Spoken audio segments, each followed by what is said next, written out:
And good afternoon, everyone. Welcome to this financial wellbeing webinar for the IC Benevolent Fund and the Support Network, where we're going to be looking at investments for beginners.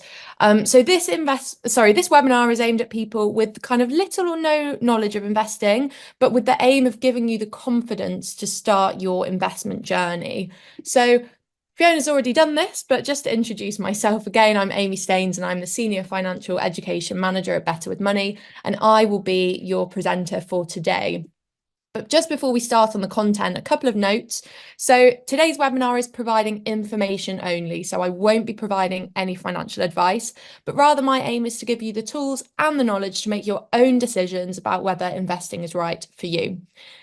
Also, Better with Money isn't connected to any of the companies or websites that I mentioned today, and we have no products to sell. So if I do mention websites along the way, it's because we genuinely believe they offer really good services for you to take advantage of, and not because we receive any sort of financial incentive to do so. And as has already been mentioned, please do feel free to ask questions for us to pick up at the end. So let's get started then. So as I said, my mission today is to help combat that feeling that investing is too complicated and to try to demystify some of the jargon associated with it. So we're going to go through what investing actually is, some of the basic principles of investing. So that will include looking at the types of things you can invest in and how to manage risk. And then we'll finish off by looking at where you could start investing your money and the 5 golden rules you should stick to.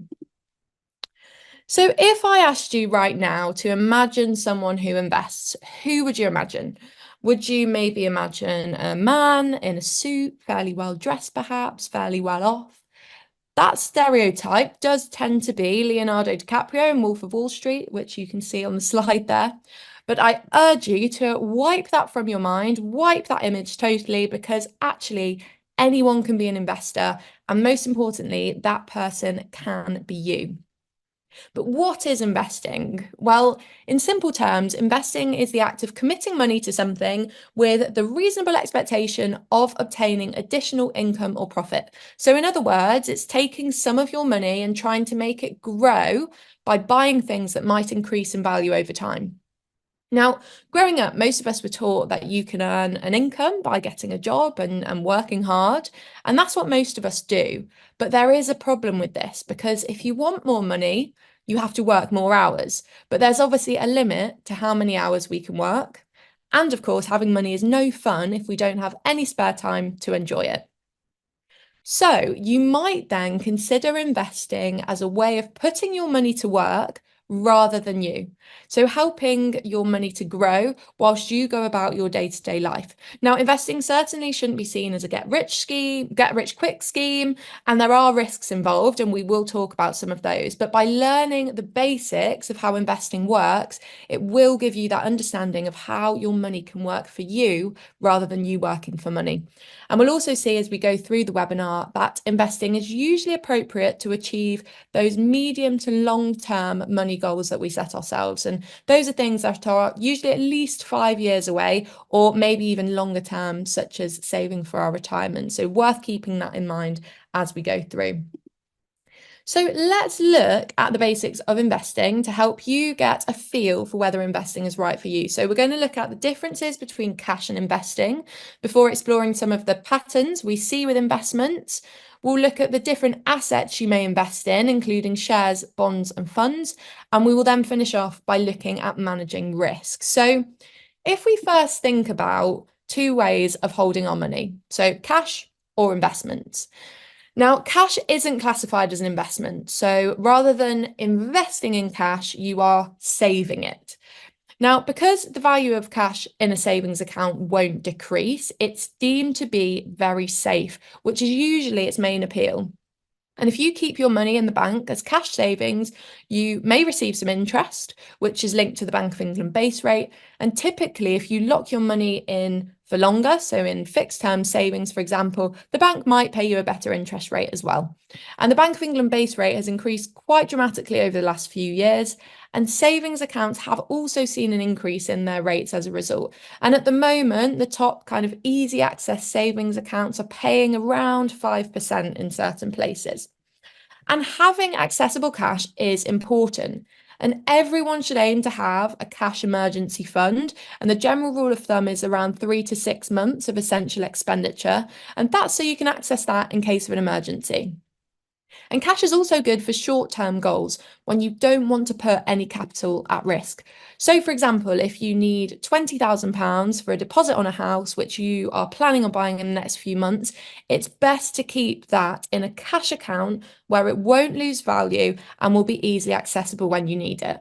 And other good examples of where you might save cash are for things like house renovations, holidays, upcoming birthdays. But whilst cash is very safe and it's really great to have that emergency fund, have that short-term cash, if you hold a lot of your money in cash over a long period of time, you actually run the risk that your money won't keep pace with inflation and it will start to lose real value over time. Now, if we think about the economy over the last couple of years, I'm sure you will have felt the increase in the cost of living, and I'm sure you'll also have heard lots in the news about inflation. So, inflation, quite simply, is the rate of increase in prices over a given period of time.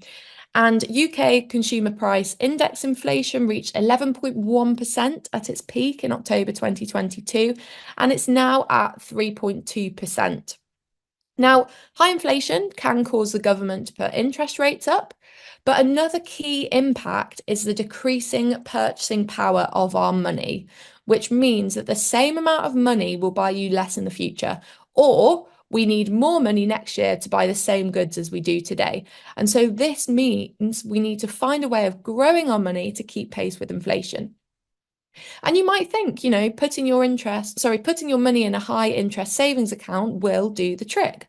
But when it comes to beating inflation, relying solely on that high street bank account isn't always the best strategy because actually typical high street rates don't always outpace or even keep pace with inflation. And that's true particularly over the longer term.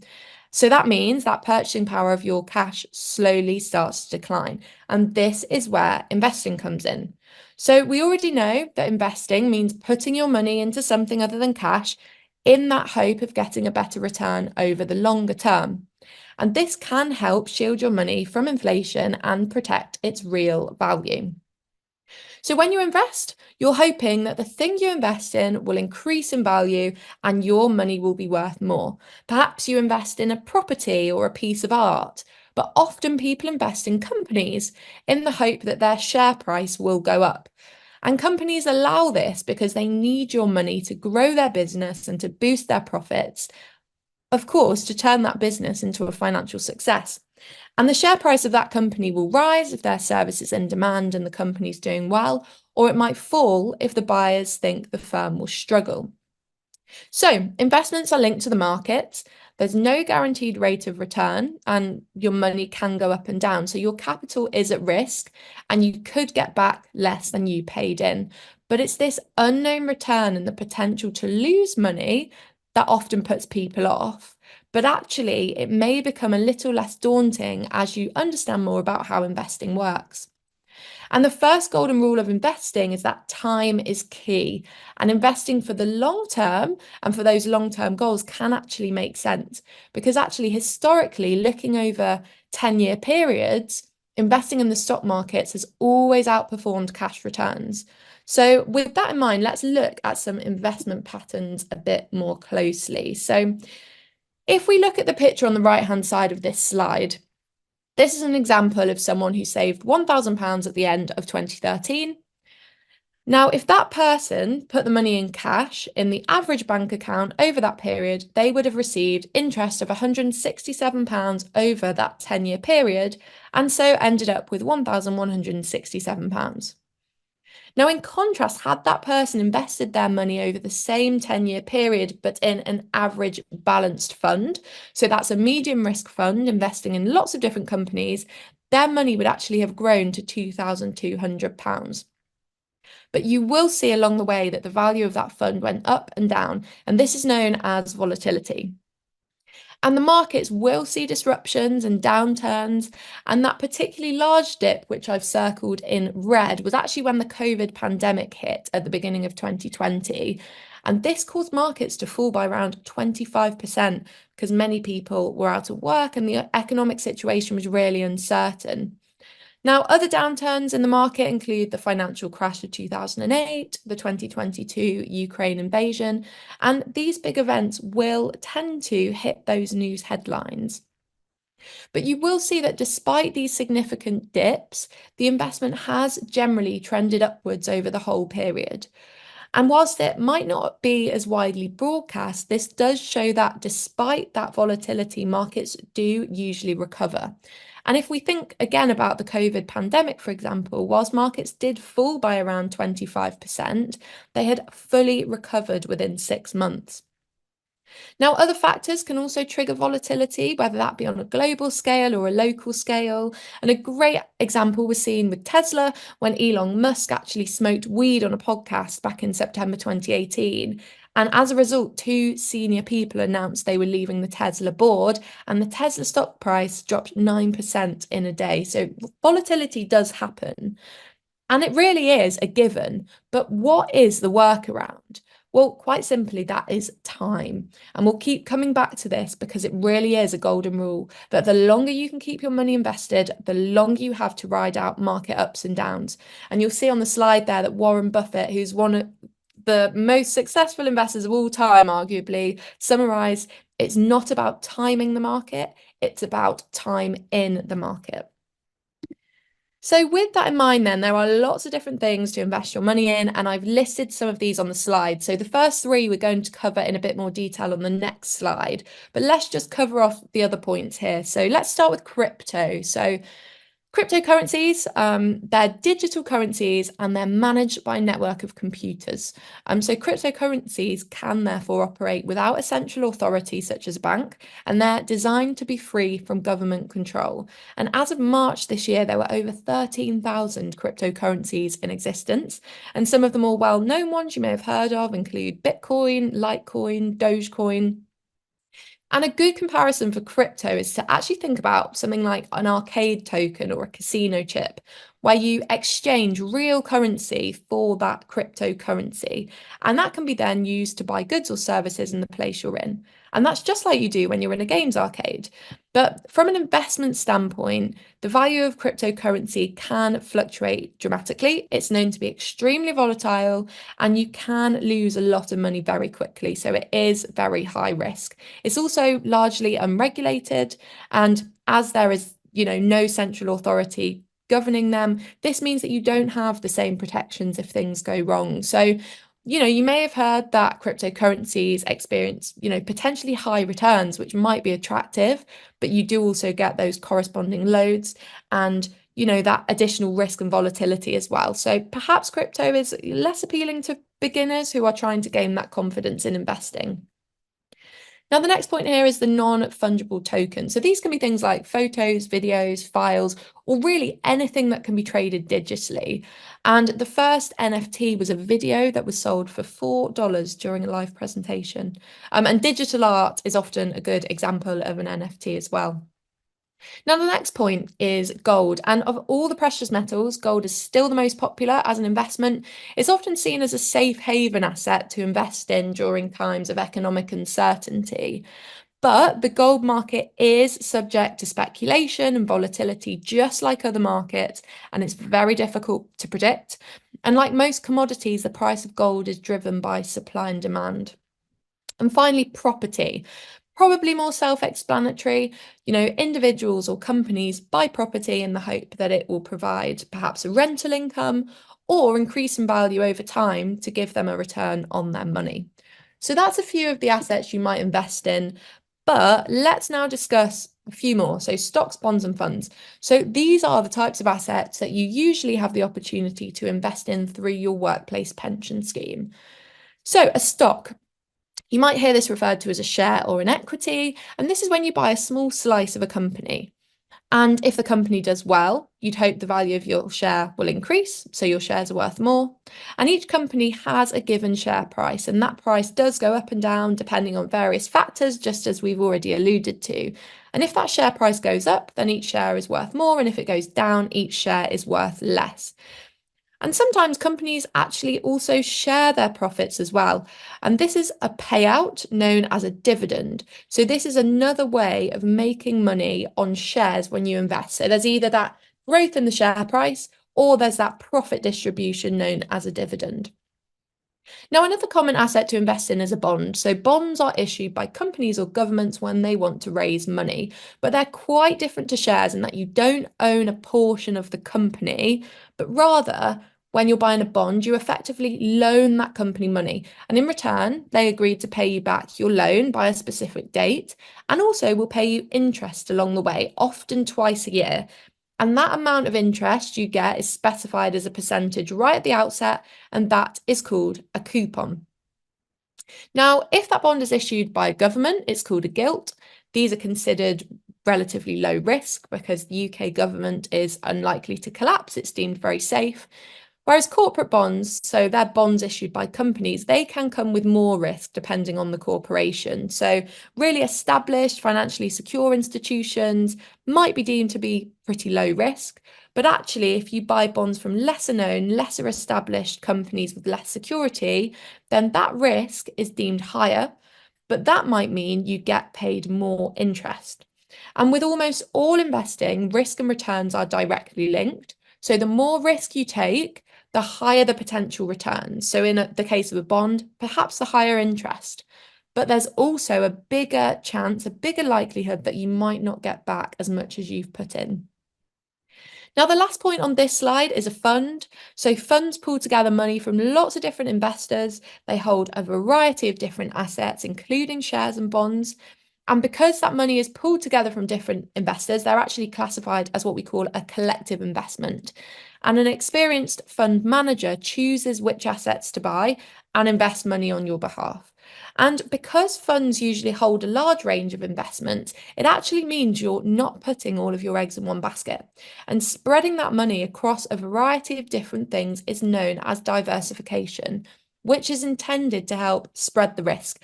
Because if one share within that fund were to fall in value, actually the other shares in there might help to dilute the effect of that on the overall fund price. It might still go down, of course, but perhaps less so than if you'd just been investing in, say, a single share in a single company. So if you're looking then at a straightforward and easy way to invest where you have a spread of risk and someone else makes all those decisions about which assets to buy, then actually a fund might be a good place to start.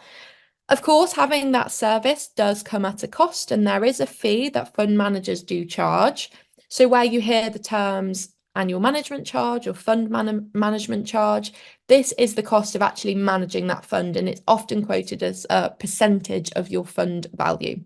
So there are two types of fund to be aware of. They are active and passive. So active means that there is a team actively managing the investments within the fund, and they undertake ongoing research and analysis. They buy and sell assets within that fund, and that's really what you're paying for. And those management fees are therefore usually more expensive than they would be for a passive fund. So a passive fund might also be known as an index tracking fund, and they're passive because actually, rather than being actively managed, the fund aims to match the performance of another index or benchmark. So, for example, they might invest in every share in the FTSE 100, and every time a company moves in or out of the FTSE 100, that fund changes the shares it holds accordingly, so it continues tracking that index.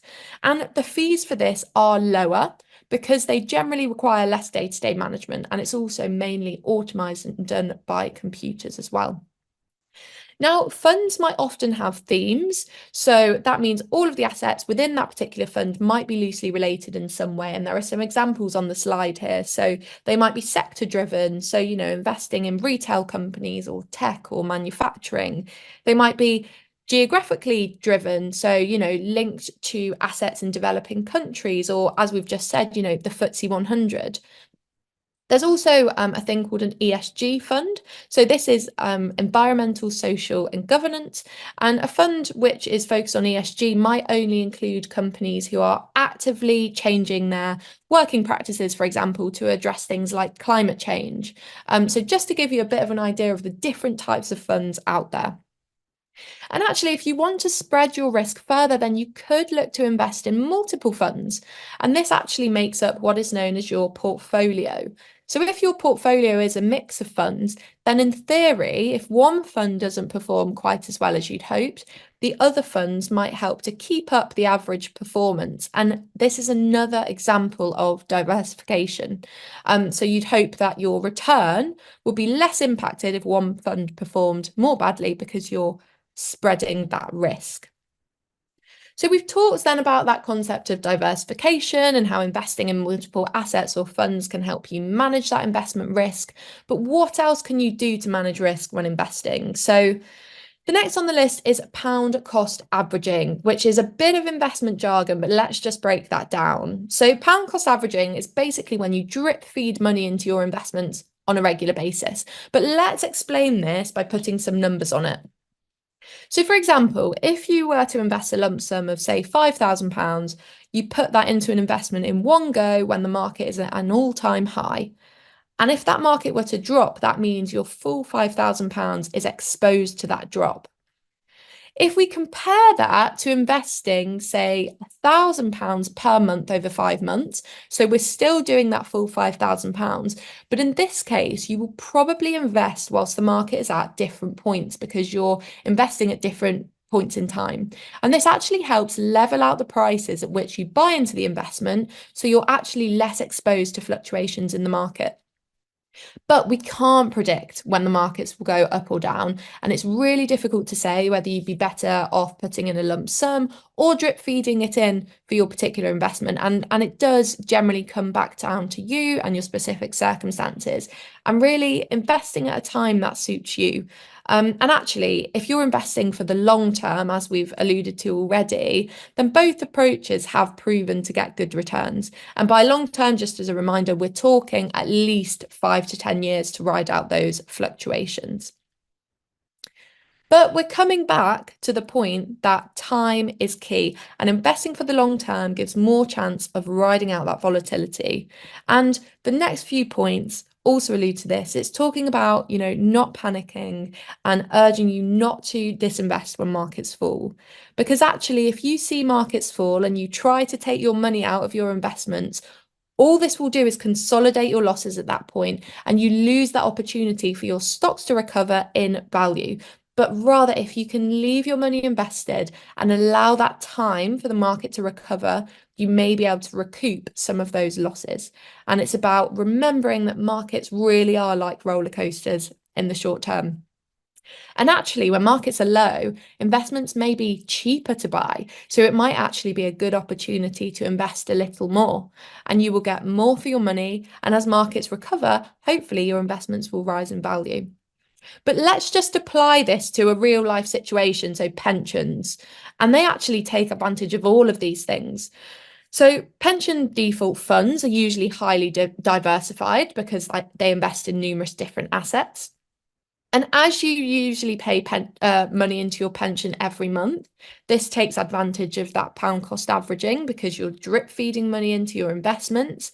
And this has the effect of smoothing out the point at which you're buying in. Pensions are obviously long-term investments, which you can't access until currently you're at least age 55.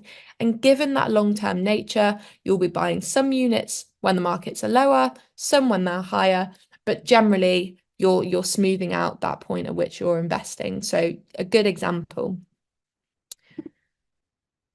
So here, just moving on to the next slide, we know those basics of investing then. So where could we invest our money? So we've already spoken about pensions, long-term investment opportunities. They're the most tax efficient vehicle we have access to, but it's important to remember that these are long-term vehicles and you can't access them until you're 55, and this age is rising to 57 in 2028. But if you don't want to tie your money up for that long, you could consider a stocks and shares ISA. So these also provide tax benefits. So investments grow free of income and capital gains tax. You don't get the tax relief on contributions into ISAs like you do with pensions, but any dividend income will grow tax-free, and any growth will also be tax-free as well. And you can withdraw funds from an ISA tax-free too.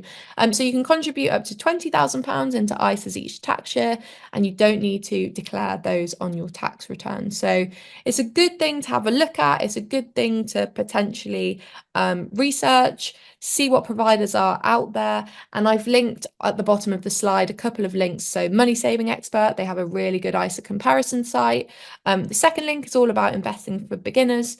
Money Helper also has a great guide to investing for beginners as well. So it's really about considering how you invest, whether that be a pension or an ISA, and making sure you do the research that's right for you. So we're nearly going on to questions, and I am conscious of the time, but let's go through the 5 golden rules of investing. So, number 1, the bigger the level of risk you take, the higher the potential returns, but also the higher the potential downside. So think carefully about your approach to risk. You might be more comfortable opting for less risky investments, even if those returns are likely to be lower. But remember that no investment comes without risk, and there's also always that chance that you could get back less than you put in. Point number 2, don't put all your eggs in one basket. This is all about diversifying, spreading your money across a range of different types of assets and geographical areas and sectors, and that means you won't be depending too much on one particular type of investment or region. So if one performs badly, hopefully some of your others might make up for some of those losses. Although, as always, there are no guarantees. The third point, investing for the long term. Now, investing should not be considered a get-rich-quick scheme. You need to remain invested for at least 5 years, ideally longer, to give your investments the best chance of providing those returns that you're hoping for. And even then, it's about being comfortable and accepting the risk that you could still get back less than you put in. Don't try to time the market. Point number 4. So in an ideal world, you'd buy investments just before they increase in value and you'd sell before they fall. But no one knows which way stock markets will move next. So trying to predict this volatility could mean actually ending up buying or selling at just the wrong time. So it's about not panicking, not investing with your emotions, keeping that investment under review and keeping those ultimate goals in mind. And point 5, before you put your money into any investment, please take time to research it thoroughly so you understand exactly what's involved, exactly what the risks are. Every fund, for example, should have what is known as a key information document, or a KID, and this explains the fund's key features and charges. So do read that before you invest. And if you're deciding to invest in individual businesses, individual stocks or bonds, make sure you know a lot about that company and what they do and how it plans to make money in the future. So before we go to questions, just to remind you that you do have access to these resources. So the ICE Benevolent Fund has a 24-hour support line in case you or a member of your family ever wants to talk. They give you free, practical and tailor-made advice on how to manage your debt and finances. And the support network works closely with PayPlan, which offers you and your family confidential debt and budgeting advice and solutions. So conscious of the time, but let's go to questions, Fiona. Thank you very much. That was brilliant. There's a couple of questions. One member's asked, I have several funds I plan to invest in, but all have shown higher than average growth in the last 6 months. This would make me think a correction could be coming. Would you avoid buying at this time if a fall could be expected? So this is a really tricky one, and it is a very good point that, you know, some research does suggest that perhaps a correction could be coming. Saying that, as I've already alluded to, it's impossible to know when that might happen or when that might come. And just thinking back to that Warren Buffett quote of time in the market rather than timing the market. Often, you know, if you do have time to ride out that volatility over the long term, that can smooth out some of the losses. But ultimately, it's about you being comfortable with your investment and with the risks involved. So whether that means, you know, the potential risk of a correction coming, that's something that you need to consider kind of in the wider context of your wider finances. If you feel comfortable with that, you know, if you need to seek advice, you know, professional financial advice in that regard, that might be something that you may want to consider to kind of talk through that risk. But it's kind of considering that and how you feel and how that impacts your wider financial circumstances, and making sure that if you did decide to invest, you feel fully comfortable and informed about the potential risks that could present themselves. Excellent. Thank you very much. A couple of others. Someone's asked, are there any financial advisors Better with Money would recommend? They've never met with one before, but I feel I'm in a position with some knowledge of my financial goals. Is it a good idea to have a chat with one? So, in terms of specific financial advisors, we don't kind of recommend specific ones. And part of the reason for that is different financial advisors have very different specialisms. They might be based in different parts of the country. But saying that, it's worth doing your research. So I can direct you to Unbiased. So that lists lots of different financial advisors. You can kind of compare them. And I think that's what I would suggest actually. Places like Money Saving Expert and Money Helper as well have guides on how to choose a really great financial advisor for you. And it does kind of, as I say, take into account things like your location, whether they have any specialisms that you might want to kind of tap into. So yeah, they would be my three places that you could go. So Money Helper, Money Saving Expert, and Unbiased. Free Brilliant. website.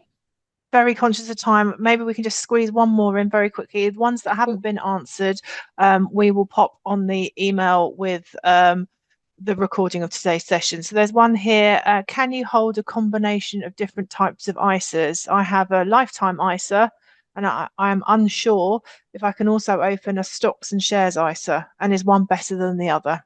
It's a really good question. So yes, you can hold multiple ISAs. So if you have a lifetime ISA, so the maximum you can pay into that is £4,000 a year. You can open a stocks and shares ISA alongside that, but you wouldn't be able to pay into that more than £16,000 a year. So essentially across the two, it's that £20,000 limit. But yeah, absolutely. And the question, is one better than the other? It kind of depends on your own goals and priorities. Obviously, a lifetime ISA, the purpose of that, it's a kind of government-backed initiative, and it's to help people get on the property ladder first and foremost. But if you don't use it to make a property purchase as a first-time buyer, you can then use that money when you're over 60, and that can help kind of supplement retirement income.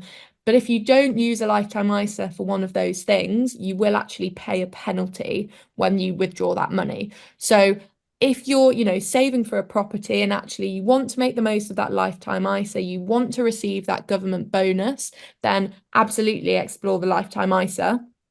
The stocks and shares ISA, on the other hand, doesn't have those restrictions. So there's no specific use for a stocks and shares ISA. You can access that when you want. You won't have a penalty to withdraw. So it's again kind of aligning the different types of ISAs and thinking about exactly what it is that you're looking to achieve and what the purpose of those funds are for. And again, how long you're looking to invest for as well.